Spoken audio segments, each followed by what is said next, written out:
Hello, everybody. Welcome Good back. morning. Whoa. We went from water to back to coffee. Yes, yes. Well, it's Can't chillier hack today. it. And a And little chilly. inside, So we wanted to just talk about some of the things that make us uncomfortable. And one of the things that, sometimes can make us uncomfortable is talking to our kids and our spouses about uncomfortable situations and maybe how we do that, how we approach it, and maybe tips or things that you guys do to talk to your kids or be able to read your kids, their body language, their interests, their abilities to understand things when we talk about difficult situations. Anything from, what's happening right now in the world to sex and drugs and alcohol and, peer pressure. I mean, anything that could be an uncomfortable situation for our kids. lots of hard things to talk about. A lot of hard things. So Tom, you've got some older kids. Yep. What kind of, how do you feel like interacting with them is different? Well, their level of understanding is a lot higher. I have an 18-year-old, so conversation is it's adult conversation with him. I have a 12 and 14-year-old, and we make sure when we have to talk about something important with my oldest, they may not be around, but it's bringing that conversation to their level and their level of understanding, and just being honest. They've had questions about things happening in the news right now, so we talk about it, and again, to their level of understanding, and we have information too to inform them. Heba, what about you? Because I know Tom and I and Nicole have a little bit older kids, and yours are not quite as old. They're pretty close, but not quite as old. So what do you think for your kids? How do you deal with some of these difficult topics? So mine are 12 and 10. And yes, they do have questions. Kids do ask lots and lots of questions since they were 2 until this day. Definitely type of questions changed as they grow older. They have questions about all certain types. And I do make sure before answering any questions that I remind them that me and their dad are their parents. And even sometimes small things, like reminding them of personal hygiene. Sometimes when I tell them to do things, they get irritated. Oh, why do I have to do that? Yep. And I still have to. It could be as small as brushing their teeth or brushing their hair or doing their bed, something small. And their question would be, oh, why do I have to do that? And I think as a parent, constantly I have to remind them, I'm your mom. I love you. Do you know why I love you? I love you because you're my child, and you have to do this and this. Because sometimes I think kids get confused about. The other day, I asked my daughter if she knows why she has to do this, why I asked her to do this.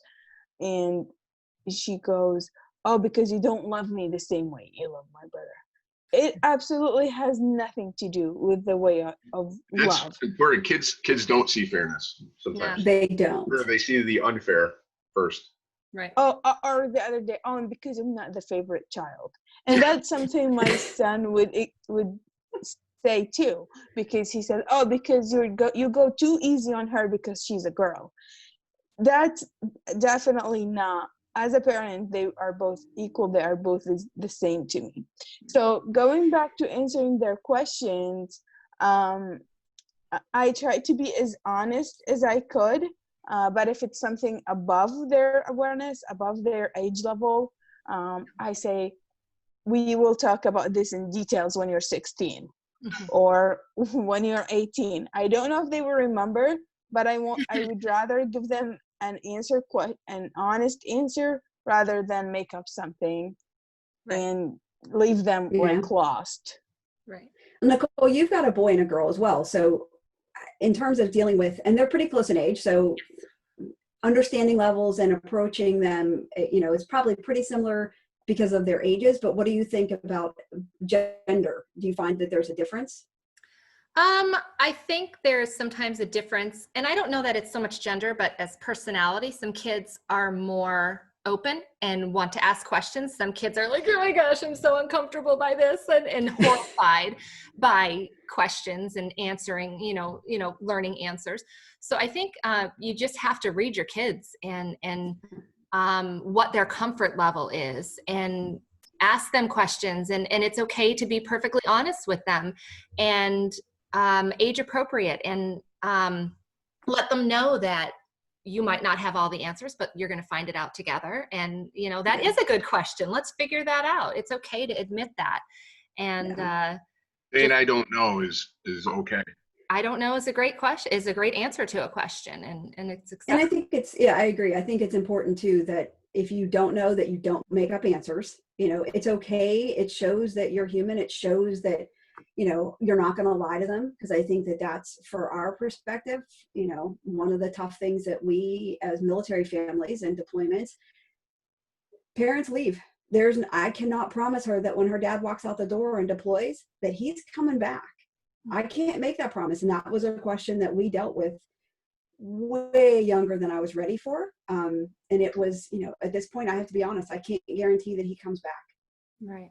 It was a terrible conversation to have, and it made us both horribly upset and uncomfortable, but I had to be honest with her. And I think the most important thing about when you're talking to your kids about uncomfortable things or normal things is letting them know that you're available, and letting them know that you're open to that, and that no matter what question they have, big or small, you're there and ready to help them find the answer.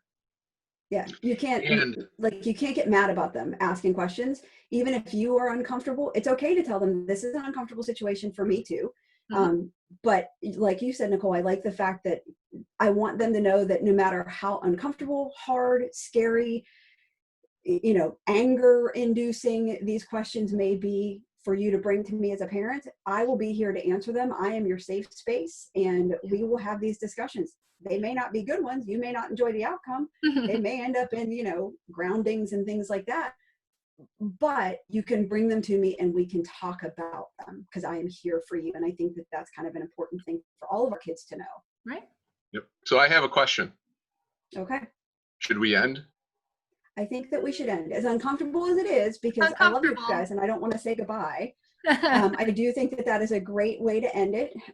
Just go love your families, go talk to your families, go be honest with them.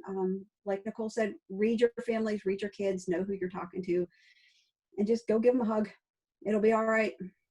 So on that note, we're going to say goodbye, and we will see you On the screen. On the screen. On the screen.